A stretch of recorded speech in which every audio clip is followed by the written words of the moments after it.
Man, taking care of me here. I'd like to start, first of all, by saying good luck to our women's volleyball team. Big match today, and all the other sport teams out there running around. So, but I know it's a big day for Coach Cook in Minneapolis. Some of his girls were at the game, which is pretty cool. It's always nice to have a Husker at your back. With that, I'll take any questions. When you kind of look through the Minnesota game, what jumped out to you? Yeah, I was, it was thank you, no more questions. Wrapping up Minnesota, the first thing you do is look in the mirror, and I was slow to change ball screen defenses on Coffee. We had both those guys were in foul trouble, being Isaiah and Isaac. And I think that I let that worry me more than it needed to, even though they both fouled out.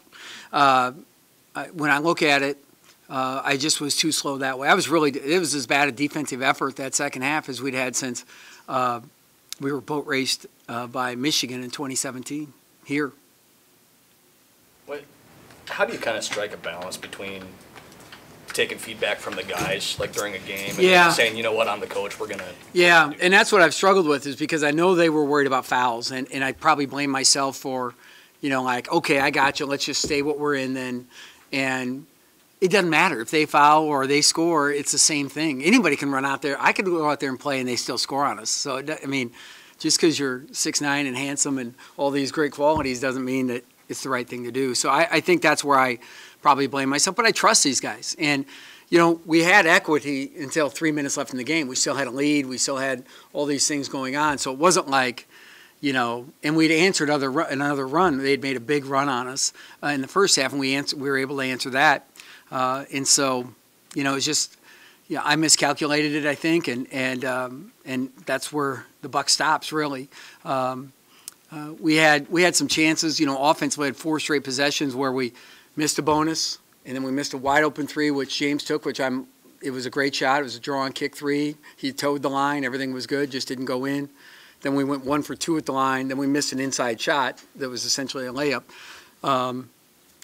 Boy, late in the game, if you're not getting stops or if you're fouling, that's not good. And then they hit the 2 threes late. McBrayer hit a huge 3, and Coffee hit 1 too. And it wasn't, they weren't defensive, blown assignments or anything like that. It was just that we knew we were going to give stuff up at the point of the rim. We knew that, and I think I said in the pregame, this worried me with what their strengths were and what, our scheme is and what we're doing and our, length but not girth. We knew it was going to be a tough matchup, but we still had done a lot of things for a long time. So in the end, my regret was just not just saying, this is what we're doing. And maybe I could have zoned a little more, but even then, we turned him over the one time. But I brought everything up to the guy, and I just, instead of, I like them to have a voice and an ownership in it. But at the same time, we needed to change that ball screen coverage. What stands out to you with Creighton? Well, I think they're Coach McDermott has got a tremendous brand and really a great program in terms of those guys are an elite offensive team. They do great. They do transition great. They make threes in a great way, right? And those are 2 of the hardest things to guard, And then with that, they've got some playmakers in screen and roll and some strong finishers. So, and they've got players. When they signed Alexander and Bialik, those were great signs. And those big kids, Epperson, Froling, and Martin were all highly regarded kids that I knew about. I don't know where they are with the 24/7 and the Rivals and all those guys. But they've got a lot of talent, too.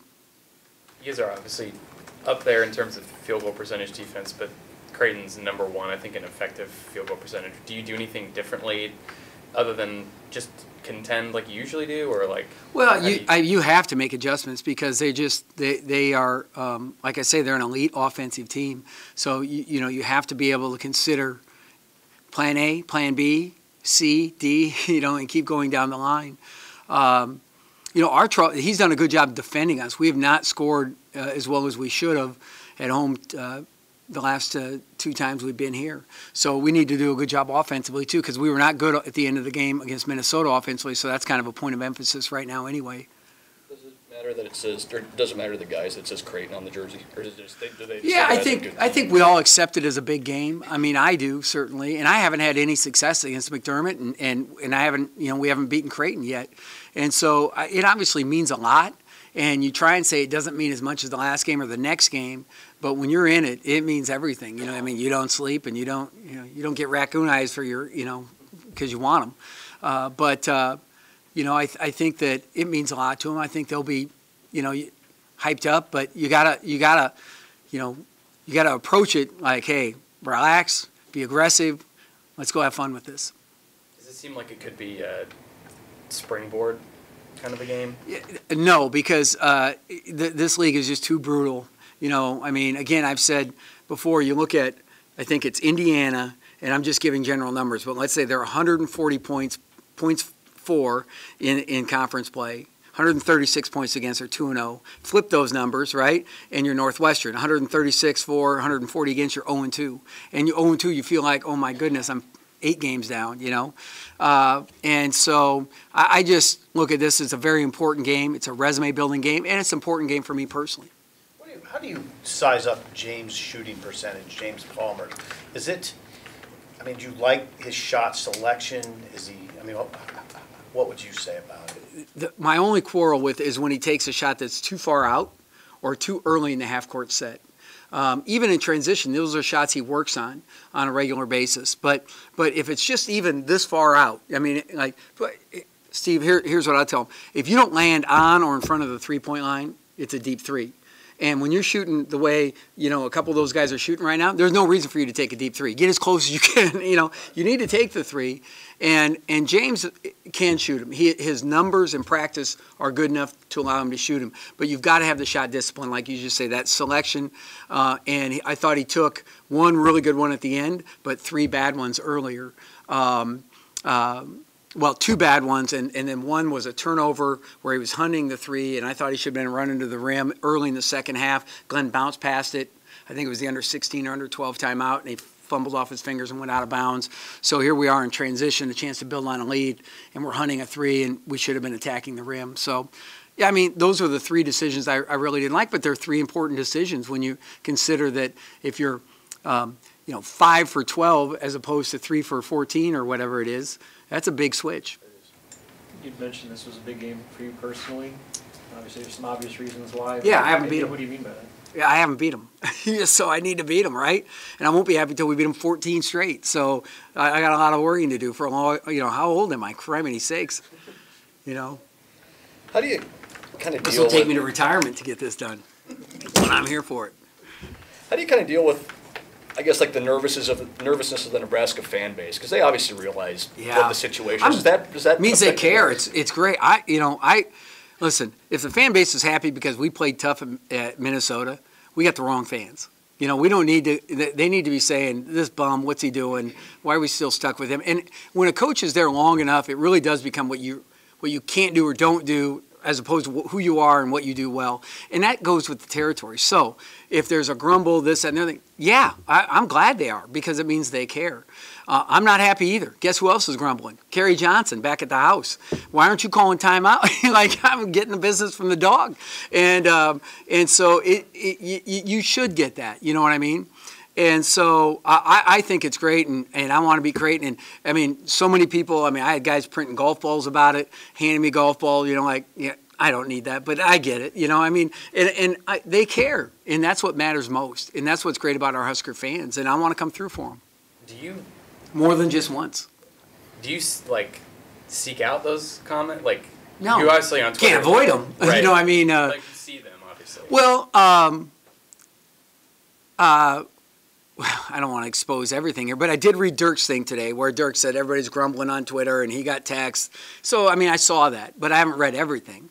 And I had some alone time, so I read Dirk. Brady had 9 points against Minnesota, looked pretty good, 4 of 4 shooting. Are you starting to trust him more? Yeah, I am. He was the first sub in the second half, and if I would have told you Brady was going to get 9-5 in his first road game in the Big Ten, would you have believed me?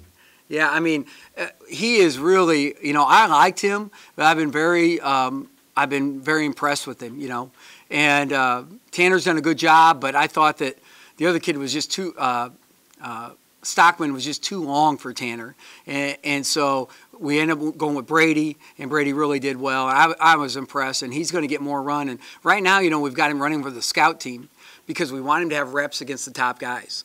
I think that's more important that he gets, just all these reps against the top guys rather than 1/3 of the reps or half the reps against the scout guys. So I required him to, he's got to mentally pay. Brady, do you know this play? Yeah.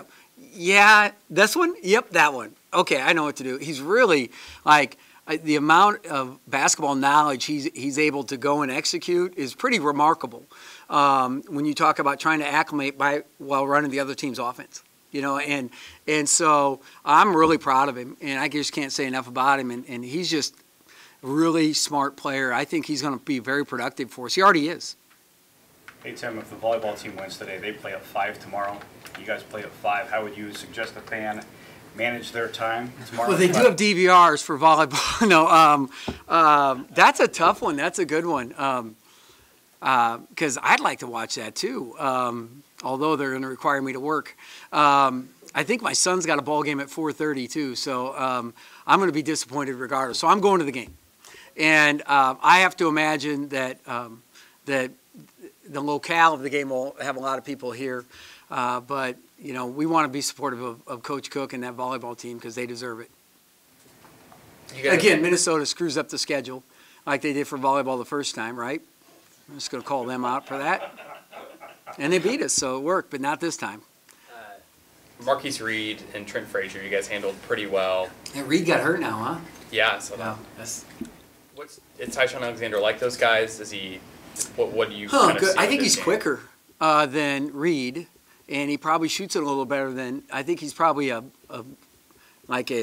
another step up. And those two guys are really good. But I think he's an elite player. I think he's really, really good.